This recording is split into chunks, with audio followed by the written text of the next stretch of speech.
Cuba's priorities are the economy and defense preparedness in view of U.S. hostility, he said. U.S. Vice President Mike Pence told the United Nations Security Council on Wednesday the United States will announce additional action to hold Cuba accountable for its support of Venezuela.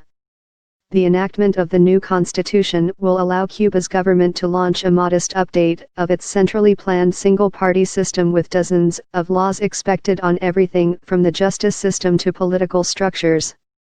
Many observers are hopeful the government will further update Cuba's still inefficient state-run economy, which is facing declining aid from ally Venezuela and a tightening of the U.S. trade embargo since Donald Trump became president.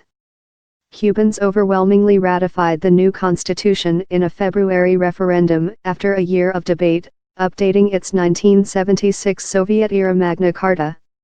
While it retains socialism as irrevocable, it codifies changes in Cuban society since 1991, like the opening of the economy to free enterprise, and includes a political restructuring among other changes.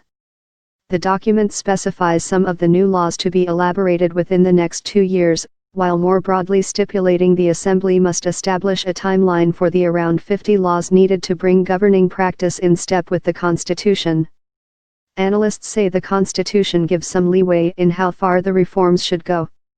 The formation of a more open and democratic country depends on this process and not on the Constitution, said Cuban lawyer and legal columnist for independent media Eloy Vieira Canov.